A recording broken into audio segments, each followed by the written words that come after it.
Audio 5 सेठ जमनालाल बजाज।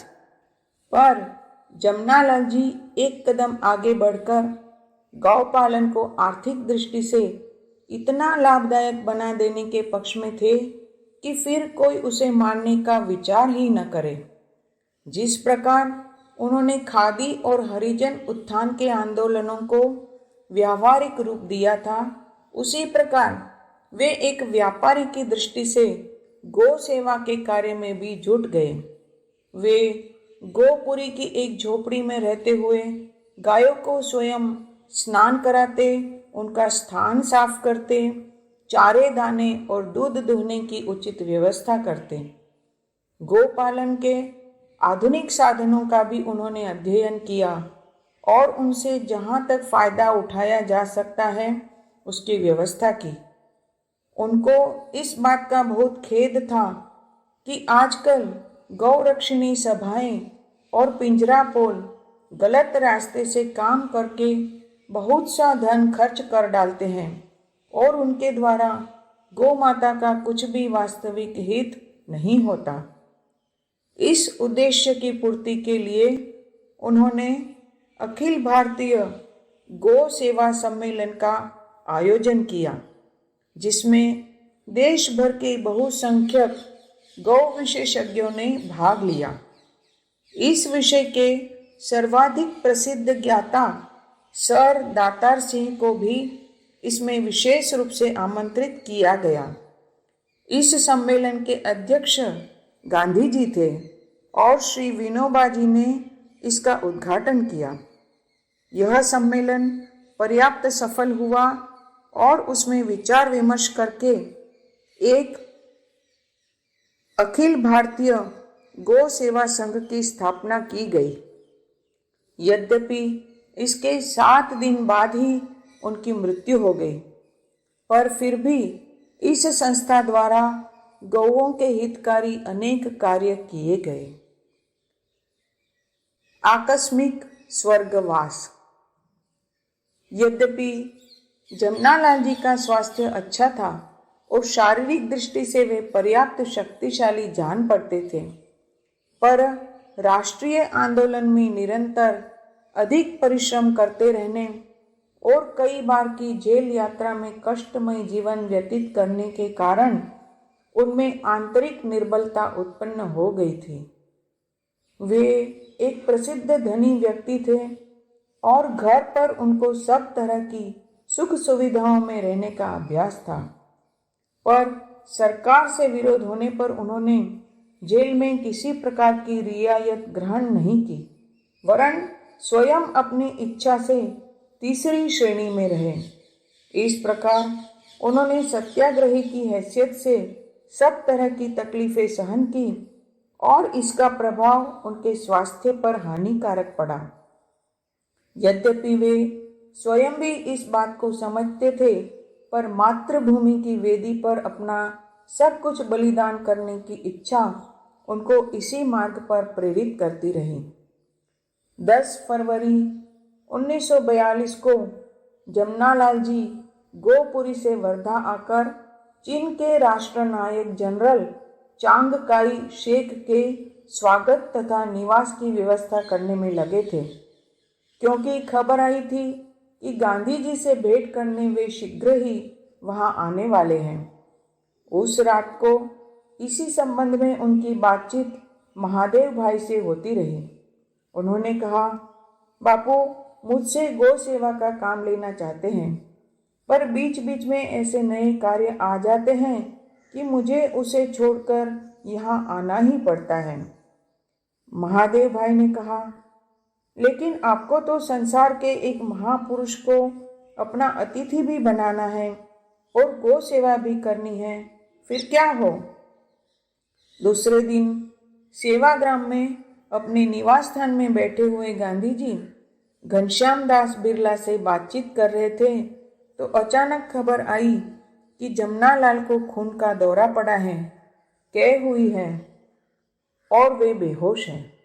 उसी समय वर्धा से एक मोटर गाड़ी उस दवा को लेने आई जिसे गांधी जी प्रायः खून का दबाव बढ़ने पर लिया करते थे। गांधी जी तुरंत दवा लेकर बिरला जी के साथ वर्धा को रवाना हो गए। उनके मुंह से निकला, बड़ा गजब होगा यदि वे जीवित न मिले। उनकी आशंका ठीक निकली और उनके वर्धा पहुंचने से पहले ही जमनालाल जी का स्वर्गवास हो गया। यह घटना इस प्रकार अकस्मात हुई कि जिसने सुना वही भौचक्का रह गया। गांधी जी, जमनालाल जी की पत्नी जानकी बाई और 80 वर्ष की माता बिरडी बाई सब स्तब्ध रह गए और किसी के मुंह से एक शब्द भी कठिनता से न निकल सका। पर जो कुछ हो चुका कोई उसे लौटा सकने वाला न था। अब तो यह प्रश्न उठा कि उनका अंतिम संस्कार कहाँ किया जाए। गांधी जी ने गोपुरी का ही नाम लिया, क्योंकि वे अपना जीवन गो सेवा के लिए समर्पित कर चुके थे। गांधी जी स्वयं शोकातुर थे, पर इस समय जमनालाल जी के परिवार वालों को धैर्य बंधाना अपना प्रधान कर्तव्य समझकर वे बहुत कुछ शांत बने रहे। उस समय जानकी देवी की अवस्था सर्वथा विक्षिप्त की सी ही हो गई थी और वह पति के साथ सती होने की बात कहने लगी। तब गांधी जी ने ही उसे वास्तविक कर्तव्य का बोध कराया। घनश्यामदास बिरला ने, जो उस अवसर पर उपस्थित थे, कहा कि ऐसे मौके पर हमारे यहाँ कोई शुभ संकल्प करने का रिवाज है।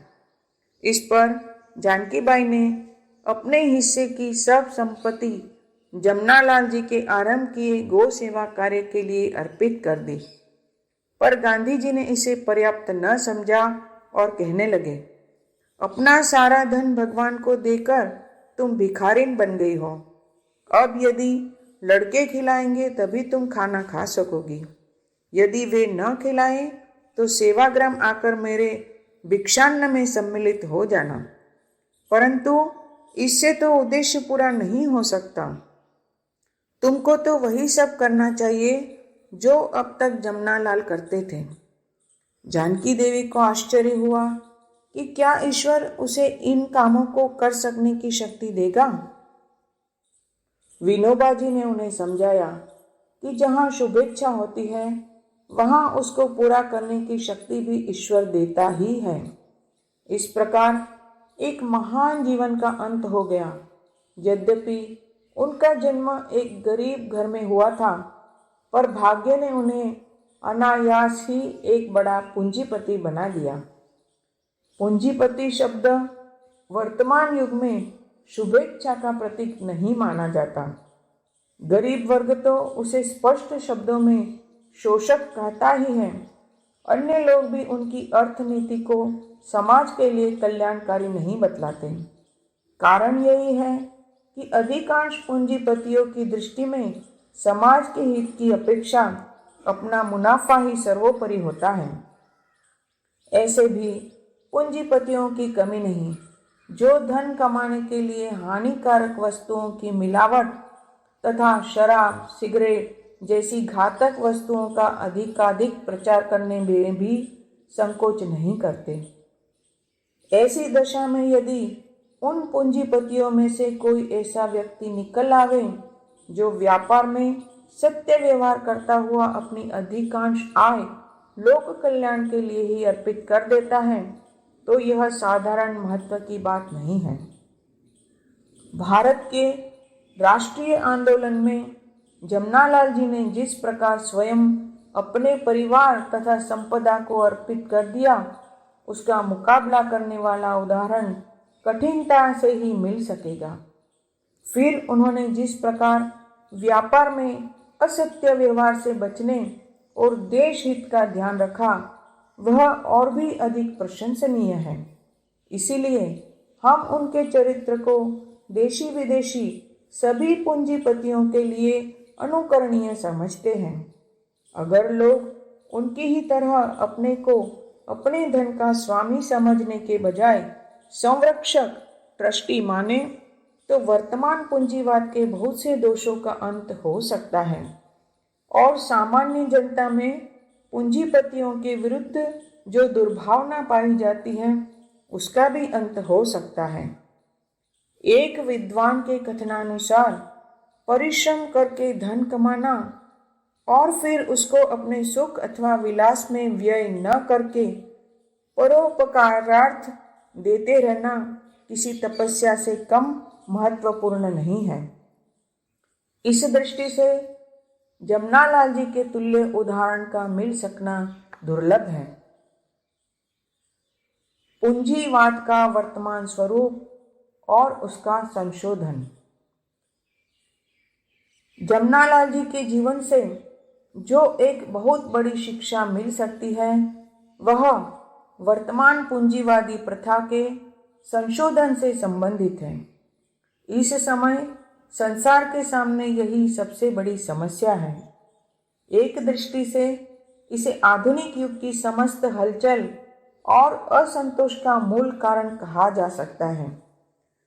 इसके कारण मौजूदा दुनिया दो परस्पर विरोधी और अत्यंत शक्तिशाली गुटों में बंट गई है, जिनके संघर्ष से किसी भी समय प्रलय कांड का दृश्य उपस्थित हो सकता है।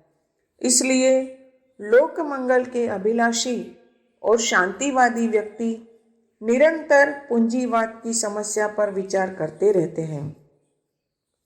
वर्तमान युग में यह समस्या सबसे पहले यूरोपियन विचारकों के सम्मुख उपस्थित हुई, क्योंकि आज से 200-300 वर्ष पहले वही पूंजीवाद के ऐसे रूप का उदय हुआ जिसका आधार गरीबों और निर्बलों का शोषण तथा धन और सत्ता का केंद्रीकरण करना था। यद्यपि आरंभ में यह लोकतंत्र के नाम से आगे आया और इसका उद्देश्य भी प्रजा को तत्कालीन निरंकुश राजाओं और उनके सरदारों तथा जागीरदारों के अत्याचारों से बचाना घोषित किया गया। शीघ्र ही इस मार्ग पर चलने वाले प्रमुख व्यक्तियों को अधिकाधिक आर्थिक लाभ होने से स्वार्थपरता का नशा सवार हो गया। वे नए नए उपायों द्वारा गरीबों का शोषण करने लगे। पहले जमाने में जब तक सब प्रकार का काम हाथ से होता था, कारखानों के मालिक मजदूरों और कारीगरों के भरोसे रहते थे और उनके सुख दुख का ख्याल भी रखते थे। पर आगे चलकर पूंजीपतियों ने सबसे अधिक ध्यान मशीनों के आविष्कार और विकास पर देना शुरू किया, जिससे हाथ के काम का महत्व घट जाए और कारीगर तथा मजदूर मशीनों का मुकाबला न कर सकने के कारण उनके आश्रित बन जाए। पूंजीपतियों की मनोवृत्ति बढ़ते बढ़ते इन दिनों चरम सीमा पर पहुंच गई है और वे राष्ट्र की समस्त संपत्ति का स्वामी अथवा कर्ता धर्ता अपने को ही समझने लगे हैं। यद्यपि संपत्ति के उत्पादन तथा साधनों की वृद्धि में समाज के सभी सदस्यों का सहयोग होता है, कल कारखानों का निर्माण, संचालन और बिक्री की व्यवस्था भी बिना जन साधारण के सहयोग के संभव नहीं। पर इस सत्य सिद्धांत की अवहेलना करके पूंजीपतियों ने अनेक अनैतिक उपायों का अवलंबन करके उपार्जन के साधनों तथा समृद्धि के भंडार पर अपना अधिकार जमा लिया और समाज के अधिकांश सदस्यों को उसके न्याययुक्त व्यवहार से वंचित कर दिया। इसी स्वार्थपरता की नीति ने समाज में फूट उत्पन्न करके उसे अनेक दलों में विभाजित कर दिया और इसके परिणाम स्वरूप सर्वत्र अशांति और असंतोष का वातावरण व्याप्त हो गया। यह ठीक है कि कितने ही पूंजीपति लोक कल्याण के कार्यों में बड़ी दिलचस्पी लेते हैं और शिक्षा, चिकित्सा, चरित्र निर्माण, धर्म प्रचार आदि में बड़ी बड़ी रकम खर्च करते रहते हैं। अमेरिका के कई धन कुबेरों ने 20 करोड़ की लागत से अस्पताल बनवाए हैं और देश विदेशों में युवकों की शिक्षा के लिए भी करोड़ों की ही धनराशि खर्च की है। हमारे देश के पूंजीपति अब तक दान के नाम पर तीर्थों तथा बड़े बड़े धर्मानुष्ठानों में काफी धन व्यय करते हैं, पर अब उनका इस प्रकार का परमार्थ समयोपयोगी सिद्ध नहीं हो रहा है और उससे समाज को लाभ की अपेक्षा हानि ही अधिक उठानी पड़ती है। इस प्रकार की आलोचना होने से अब यहाँ के पूंजीपतियों में से कितने ही विद्यालय, चिकित्सालय, वैज्ञानिक प्रयोगशालाएं आदि की स्थापना की तरफ ध्यान देने लगे हैं। पर इन सब लोक कल्याणकारी कार्यों से भी पूंजीवाद के समस्त दोषों का निराकरण नहीं हो सकता। दान धर्म में अब अपनी आय का एक अंश खर्च कर देने पर भी अपने यहाँ काम करने वाले मजदूरों तथा अन्य कार्यकर्ताओं के प्रति उनका व्यवहार जैसे का तैसा रहता है। वे हर तरह से अपना मुनाफा अधिकाधिक बढ़ाकर जमीन, जायदाद, कल कारखाने आदि का परिमाण बढ़ाते जाते हैं। परिणाम स्वरूप समाज में आर्थिक वैषम्य उत्पन्न होता है और वर्ग कलह की वृद्धि होकर जनता की सुख शांति खतरे में पड़ जाती है। पश्चिमी देशों में इस परिस्थिति का सुधार करने के लिए समाजवाद और साम्यवाद जैसे आंदोलनों को आरंभ किया गया है। उनके प्रभाव से गरीबों में जागृति होती है और वे अपने अधिकारों के लिए संघर्ष करने को तैयार हो जाते हैं। पर यह मार्ग भी सरल अथवा निश्चित नहीं है। पूंजीपति वर्ग गरीबों से कहीं अधिक साधन संपन्न होता है।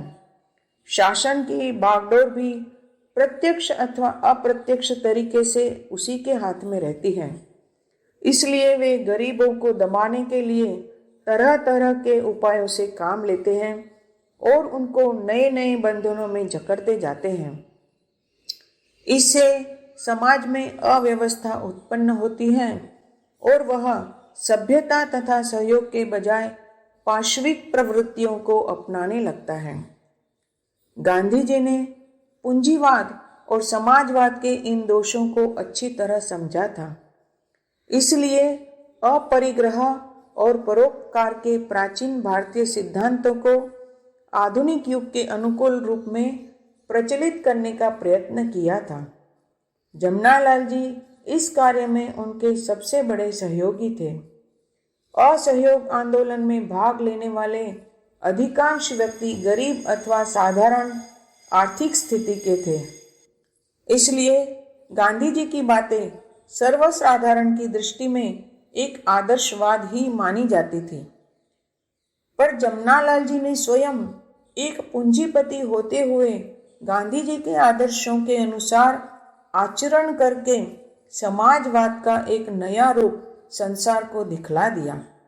उन्होंने पूंजीपति का धंधा करते हुए अपने कारोबार से संबंधित सब कर्मचारियों के साथ सब प्रकार से न्याय युक्त व्यवहार किया।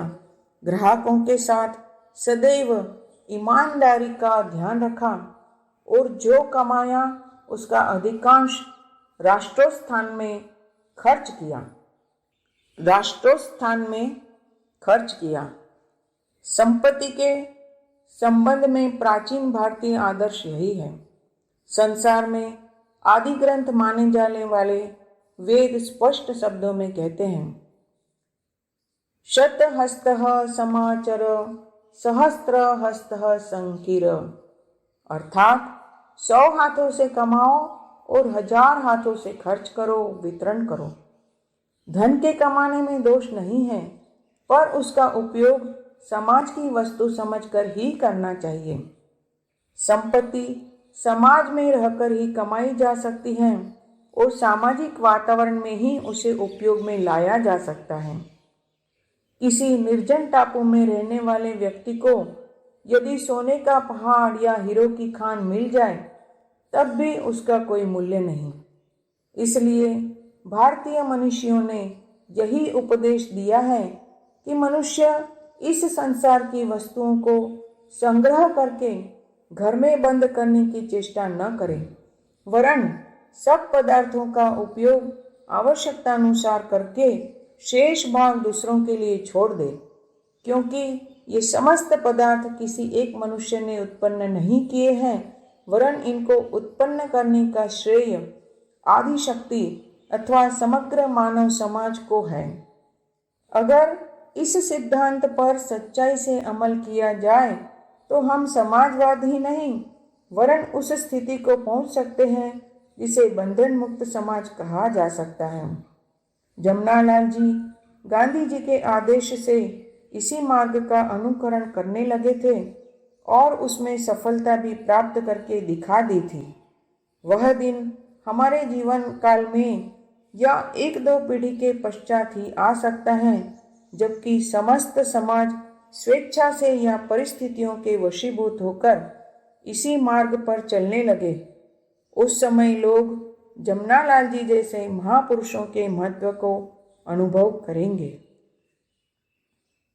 Glad to present a book, Seth Jamnalal Bajaj, today at 7 pm, that talks about a great personality who focused on honesty over profit, action over words, common good over personal gain. The greatest lessons learned from his life is about changing the current capitalist system, which is the root cause of recent turmoil and dissatisfaction. He gave up his entire life for the national movement and its success.